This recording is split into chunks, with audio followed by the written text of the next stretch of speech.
Hi, I'm Jacqueline Pearce, and I'm here today to talk about my new book in the Orca Think series, What Animals Want, the 5 Freedoms in Action. And I'm Lois Peterson, and I'm here to talk about my book, Shelter Homelessness in Our Community, which is also published by Orca Book Publishers in their Think series. Lois, your book encourages kids to think about homelessness. Why did you want to write about this topic? Well, I spent a lot of years working in public libraries, and they happen to be one of the few places that a number of homeless people feel comfortable coming to spend time to get out of the weather. And so I'd met a few and got to know a few in my time in libraries. And then later on, I went to work for a homeless shelter. And I then became very aware of all the varying opinions that were out there in the community about the causes of homelessness, what should be done and what could be done, and comments about what was being done. And it made me realize that a lot of adults with these opinions, they weren't basing them on facts or information. They were just basing them upon their feelings, their opinions. And I knew very well that many children get most of their ideas, especially on big social issues, from what they hear adults say.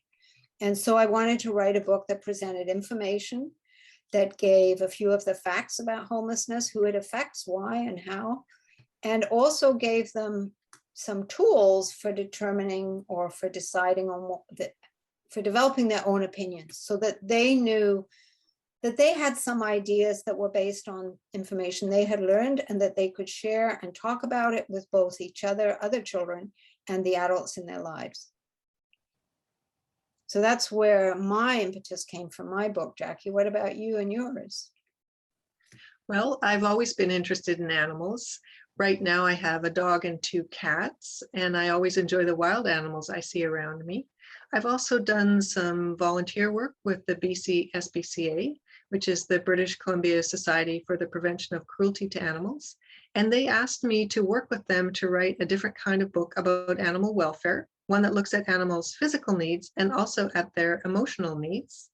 And I know that a lot of kids have pets in their homes, or they see animals in the community, and they might see animal issues on the news, and they might have questions. They might wonder what's going on and just be curious or want to know how they can help.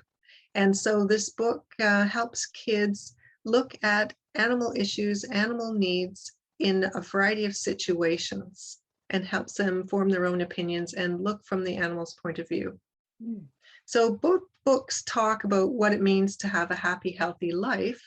And Lois, can you tell us a bit about what humans need to have a good life?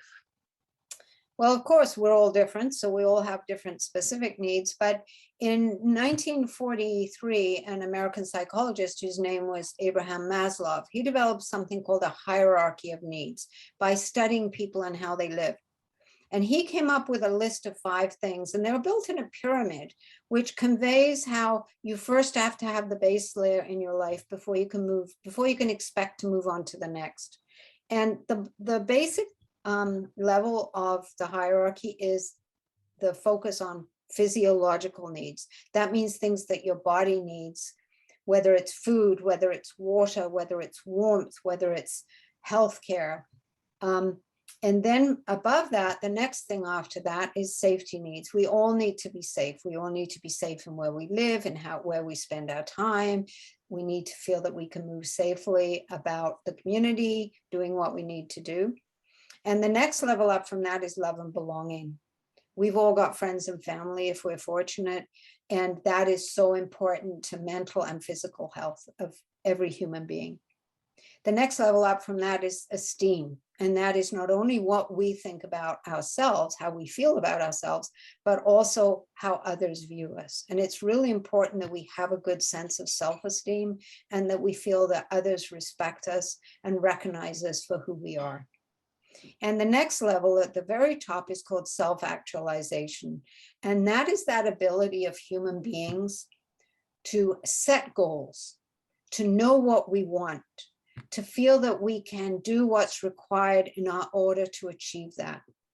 And all those things work together, but it's very difficult to achieve one of the things on Maslow's hierarchy until the one before it is in place. And so it's a good framework for looking at our own lives and evaluating other people's lives as well, and helping determine what they might need to live a better life. So Maslow is the framework I introduced in my book, Jackie. Now, I believe you had a similar framework that you used in yours. Yes, that's right.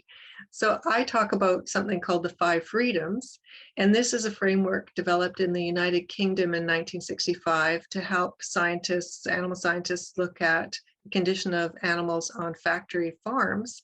And then it was applied to animals in other situations in human care and then used around the world.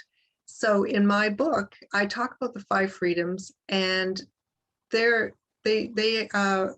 look at animal needs, and very similar to what you've just discussed. So things like physical needs for food and water and warmth and security and a safe place to live, safe, comfortable place.